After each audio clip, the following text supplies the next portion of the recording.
Alors Jean-Luc, si je vous dis que ce matin nous recevons Claire Chazal, qu'est-ce que ça vous inspire ? C'est que ce rattrapage.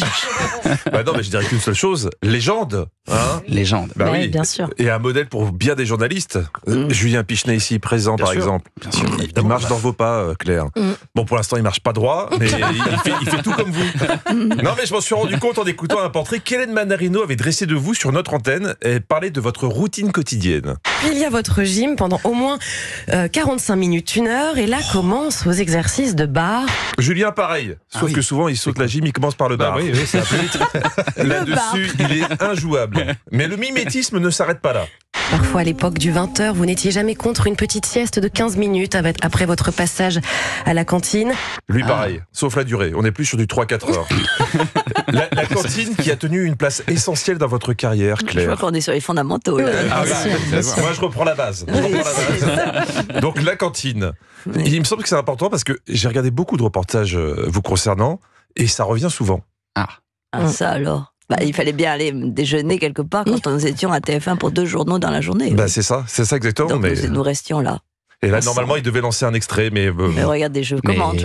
Mais l'extrait n'est pas là. Il n'a pas l'extrait, tout va bien. Écoutez, c'est dommage. C'était un super extrait sur la cantine. Non, parce que quand tu dis que tu vas maintenir le téléspectateur devant sa télé juste en lui promettant de montrer Claire Chazal à la cantine, c'était la cantine de TF1, c'est vraiment que tu sais que tu fais un reportage sur une icône. Ça c'est sûr. Claire Chazal en train de manger une macédoine de légumes, tu restes. Gérard Larcher, tu zappes. A priori, Claire est une star, mais c'est aussi resté une femme simple. Toujours Hélène Manarino. Je suis là pour dévoiler presque toutes les choses que l'on ne connaît pas encore de vous. Alors, Clairette, Chazouille... On l'appelle Chazouille ? On l'appelle Chazouille. Ça, c'est mes amis proches. Ah ouais. Bon, Clairette, pour Claire, on connaissait, mais Chazouille... Ah oui, là. Ouais.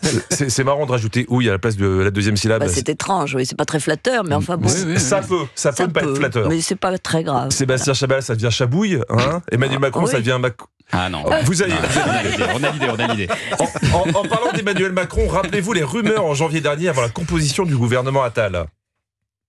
Il y a des noms assez surprenants qui circulent en coulisses. Par exemple, le nom de Claire Chazal. C'était en 2024. Pressenti pour le ministère de la Culture. En 2022... on avait eu la même rumeur, et aussi en 2020. Donc ça finit par être moins étonnant. C'est ça. On pourrait peut-être le dire au commentateur. En fait, on y a droit tous les 2 ans. Ouais. On a eu Jack Lang, éternel ministre de la Culture, maintenant on a Claire, éternel pressenti. Moi je dis que ça va finir par passer. Voilà. Si Claire est devenue aussi importante dans nos vies, est-ce que vous en avez envie ? Ah oui, je l'ai dit déjà, oui, donc bien sûr. Ouais. Alors c'est bien évidemment à cause du JT que vous êtes devenu aussi important dans nos vies, des heures et des heures de direct avec parfois évidemment des choses étonnantes annoncées à l'antenne.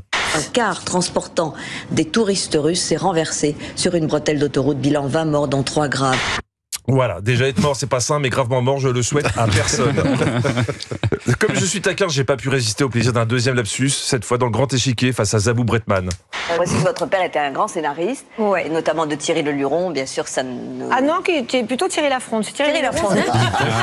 J'ai pas de souvenir de ça. Ça va. Thierry Le Luron, Thierry Lafronde, Thierry Henry, ça va, ils ont tous joué en équipe de France. Thierry Roland. Franchement, 2 ou 3 lapsus sur le nombre d'heures de direct, ça passe. Hein. C'est clair. Merci. Votre départ de TF1 a surpris tellement de gens qu'aujourd'hui encore, il est difficile d'éviter la moindre question sur ce sujet. Là, vous étiez chez votre ancien concurrent, Laurent Delahousse. Donc je me suis sentie un peu sur le côté. Rassurez-moi, l'arrêt, ça peut être aussi une forme de soulagement ou pas du tout ? Ouais, c'est une bonne question. Est-ce qu'on peut obtenir une forme de soulagement par l'arrêt, hein? Je pense qu'il parlait de l'arrêt sur le côté. Hein. Elles sont trop compliquées, les questions de Laurent Delahousse. Mais j'ai plus simple. Vous aviez été aussi reçu dans le club de l'été sur Europe 1, animé par... Anissa Haddadi. Bien sûr. En même temps, c'est facile. Hein. L'été Europe 1, c'est Haddadi. Hein. Donc, vous aviez été reçu chez Anissa, et pour ne pas remuer le couteau dans la plaie, vous avez parlé de votre départ de TF1. Parce qu'on en a parlé. Ça m'a été signifié d'abord par un texto, puis par un rendez-vous très rapide. Vous vous souvenez du jour où vous recevez le texto ? Je me souviens très très bien. Tu m'étonnes. Très bonne question, Anissa. Elle est nulle. Franchement, après 24 ans de JT, vous êtes viré par SMS. Est-ce que vous vous en souvenez ? Non, pas vraiment. Je devais faire un bowling, j'ai tout oublié. Bravo, Anissa. Hein, quand je dis que Claire est une icône, j'en veux pour preuve son éviction du JT. C'est devenu un événement de la culture pop, même dans le rap. Regardez ce que j'ai trouvé chez A2Z. On est violent comme Saddam. T'es viré comme Claire Chazal.